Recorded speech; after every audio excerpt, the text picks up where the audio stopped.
You set up a still life, and a still life is observational drawing can be a still life. And so here we have, a bottle and some apples and stuff like that, all set up. Now there's a lot of information in there. We don't have to draw all that information.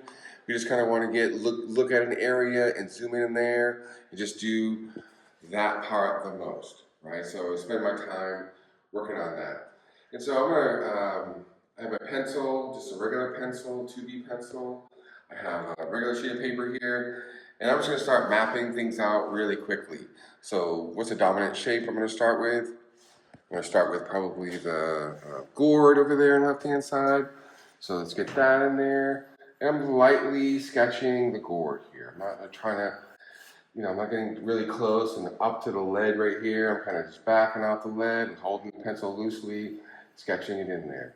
I'm going to draw the base of the thing next to it, so I can compare the gourd to the thing next to it by drawing a little ellipse here for the base of the lamp, and that's going to be 2 ellipses. There we go, nice and loose. I'm not trying to nail things down right now, just kind of get a general shape. There's the piece going up, the part of the lamp.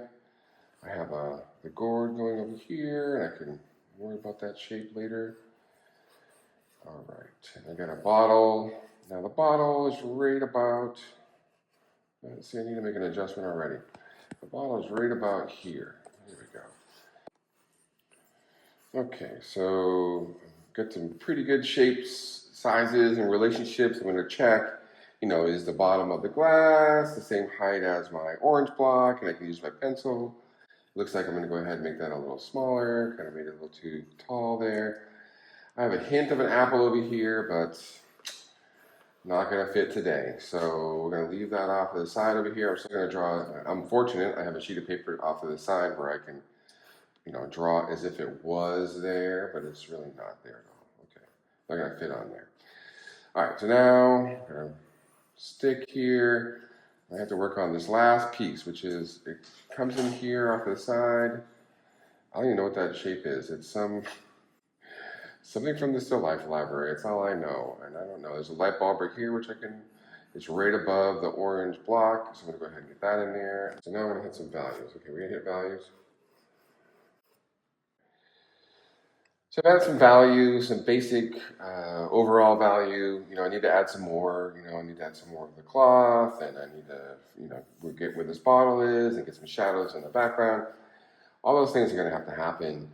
But I just want to show you some just large mapping of value first, and then you can start getting a little tighter with the pencil. I can start getting a little closer to my lead with my fingers, and I can start saying, well, let's just get that gourd edge in there. And then I can just go ahead and say, well, the gourd edge is right about here. I don't want to get too outliney, but because there's some value in there, and let's go ahead and get some values on the other side of that, so it kind of blends in a little bit, and I can actually push this value a little stronger.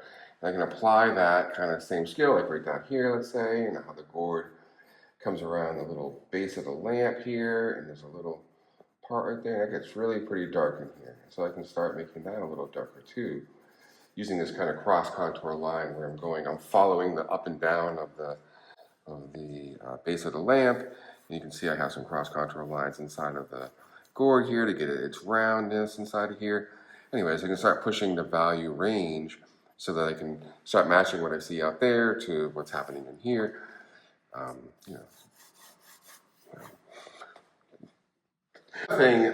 Just as we're wrapping this kind of session up here, I'm not erasing a lot of marks. Yes, I have a lot of extra marks in there, and I'm not using my eraser to do that. The eraser is really to bring light back in. Like if I had a bright shape right here and I need to make it brighter, then that's what the eraser is really good for. Sure, little mistakes here and there, but basically it's to make it brighter. Like this little brighter spot in the gourd right here would be good to kind of, use the eraser as a drawing tool rather than as a mistake fixer. Because there's going to be lots of extra lines everywhere, and they'll all go away once you start putting the value in. And so from here, we're going to add more value and more detail. Time will pass. The next step is to show what other students have done and how they brought their drawing from a step like this to the next level in their drawings. So here you can see how the student has really kind of pushed the value shapes in here, so it's really nice and dark in there, using the eraser to pull out the reflected light, bouncing off the table here, back up into the pepper. Little highs in there. Lovely use of the eraser to create the golf ball effect inside of here. Just some basic value in the background here, nothing too detailed inside of that. Really lovely, simple still life.